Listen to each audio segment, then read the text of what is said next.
आदाब, नमस्कार, अस्सलाम वालेकुम नाजरीन। पल पल न्यूज़ के न्यूज़ रूम से मैं हूं आपके साथ नदीम अकरम।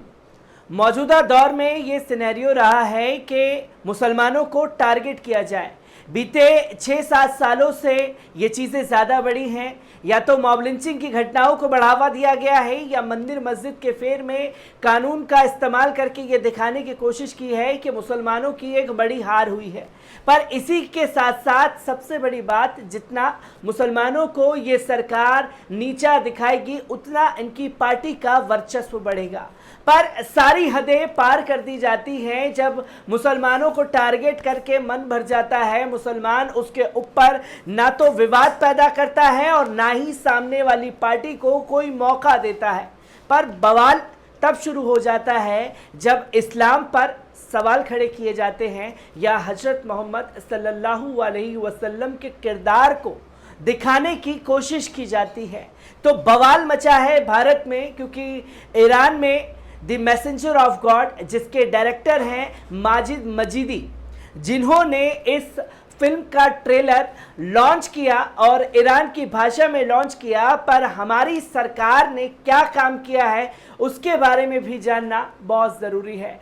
हिंदी में डब करके उसका ट्रेलर दिखाया गया और 21 जुलाई को रिलीजिंग डेट भी तय कर दी गई, जिसको लेकर के तमाम दिग्गज मुस्लिम जो हैं वो अब इसका विरोध कर रहे हैं, क्योंकि विरोध करना लाजमी है। क्योंकि इस्लाम की माने तो इस्लाम में चित्र का बनाना भी वाजिब नहीं है, पर किरदार को दिखाया जा रहा है, जिसकी वजह से देश भर ही नहीं दुनिया भर में बवाल मचा हुआ है।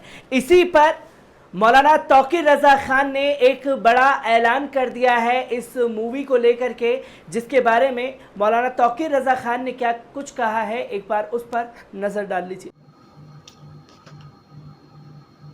आजकल मैं देख रहा हूँ सोशल मीडिया पे एक मुद्दा काफ़ी गर्म है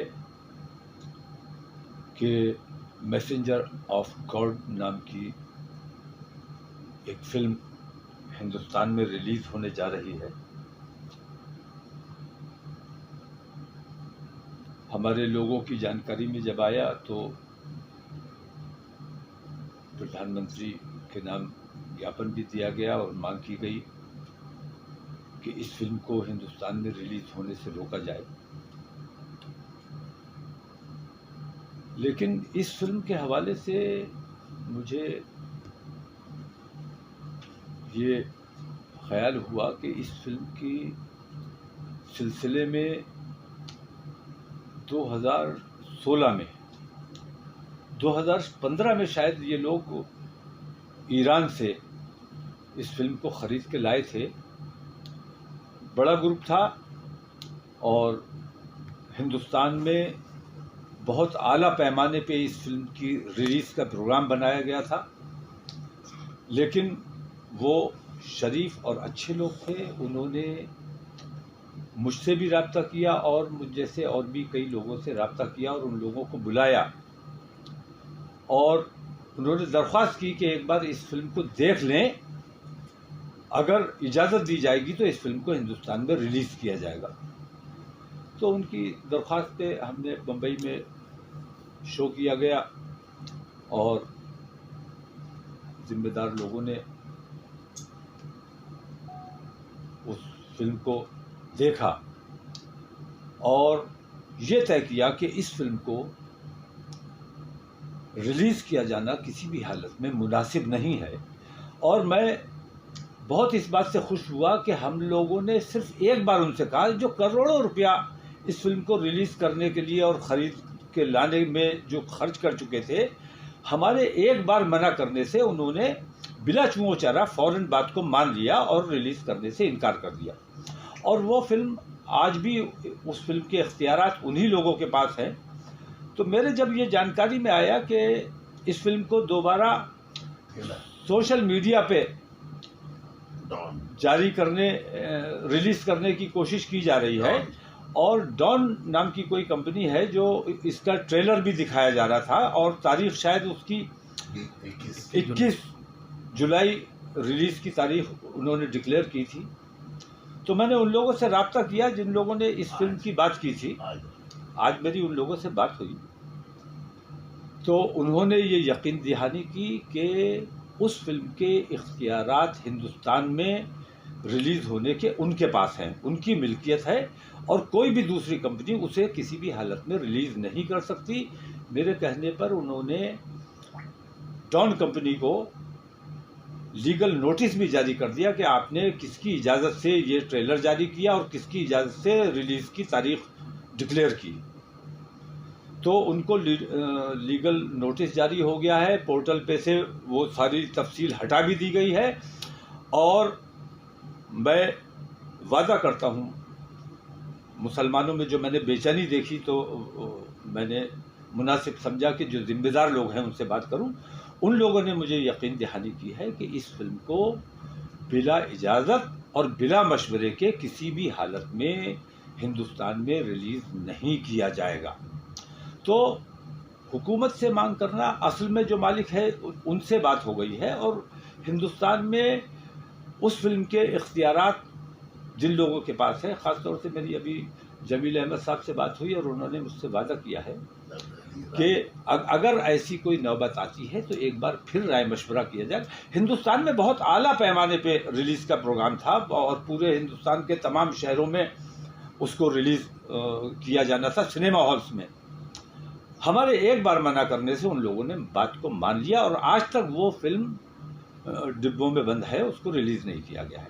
तो हिंदुस्तान में जिस कंपनी के पास इस फिल्म के इख्तियारात हैं, उन्होंने हमसे वादा किया है कि इस फिल्म को हिंदुस्तान में रिलीज़ नहीं होने दिया जाएगा और उन्होंने जिन लोगों ने ये प्रचार किया था उनको भी लीगल नोटिस जारी कर दिया है, उन्होंने भी अपने पोर्टल पे से तमाम चीज़ें हटा दी हैं। तो मुझे यकीन है कि उन्होंने मुझसे वादा किया है, तो ये फिल्म अब हिंदुस्तान में रिलीज़ नहीं होने जा रही है।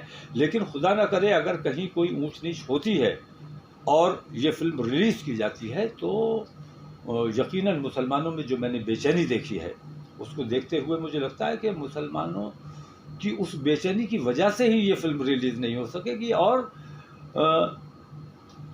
जिन पर ये फिल्म बनाई गई है मैं समझता हूँ कि तौहीन की गई है, गुस्ताखी की गई है। हम किसी भी कीमत पर इस किस्म की गुस्ताखी को बर्दाश्त नहीं कर सकते, कोई मुसलमान बर्दाश्त नहीं कर सकता। तो हमने एक कोशिश की है और यकीन है कि वो फिल्म अब रिलीज़ नहीं होगी। मैं वादा करता हूँ अपने कौम से, अपने तमाम लोगों से कि इस फिल्म के मुताल्लिक फ़िक्रमंद हो। ये तो फिल्म शायद मेरे ख्याल से 20 साल पहले बनी है। 2015 में तो ये लोग हिंदुस्तान के लिए इसके इख्तियारात ख़रीद के लाए थे और मशवरा हुआ और उन लोगों को मना किया गया तो उन्होंने मान लिया, हालांकि उनके करोड़ों रुपए खर्च हो चुके थे। मैं उनका एहसानमंद हूँ कि हमारे एक बार मना करने से उन लोगों ने हमारी बात को इज्जत दी और उस फिल्म को, जबकि A.R. रहमान हिंदुस्तान के एक बहुत बड़े म्यूज़िक डायरेक्टर हैं, उन्होंने अक़ीदत में, नौ मुस्लिम है, उनको ज़्यादा इस्लाम की जानकारी नहीं है, लेकिन अक़ीदत में सिर्फ के हुजूर का नाम आया और हम हुजूर के नाम पर ईमान लेके आए हैं, तो हुजूर के नाम की अगर कोई फिल्म बनी है तो उसमें अगर म्यूज़िक देना है तो हमारे लिए बड़े फ़ख्र की बात है, हम म्यूज़िक देंगे। तो उन्होंने बड़े शौक़ से इस फिल्म का म्यूज़िक, जो हिंदुस्तान में डबिंग हुई है उस फिल्म की, तो उसमें म्यूज़िक A.R. रहमान ने अक़ीदत के साथ दिया है। उनको जानकारी नहीं थी, तो उनकी अक़ीदत अपनी जगह है और लेकिन इस फिल्म पे जो भारी अखराजात लोगों ने हिंदुस्तान में रिलीज़ करने के लिए किए थे, उन लोगों का जो नुकसान हुआ है, मैं उनके लिए अफसोस का इजहार करता हूं। और उन्होंने जिस मोहब्बत से और मुसलमानों के जज्बात का ख्याल रख के इस फिल्म की रिलीज़ का इरादा ख़त्म किया, मैं समझता हूं कि इसकी भरपाई, इस नुकसान की भरपाई अल्लाह तबारक तआला की जानिब से किसी और शक्ल में उनकी हो जाएगी। तो दोस्तों, आपने देखा कि मौलाना तौक़ीर रज़ा ख़ान ने साफ तौर पर यह ऐलान कर दिया है कि किसी भी कीमत पर ये मूवी को रिलीज़ होने नहीं दिया जाएगा और अगर ये रिलीज़ होती है तो देश भर के ही नहीं, दुनिया भर के मुसलमान जो हैं सड़कों पर उतर करके इसका विरोध करेंगे। मैं ऐसी ही तमाम खबरों से आपको रूबरू कराता रहूँगा। तब तक के लिए दीजिए मुझे इजाज़त। शुक्रिया।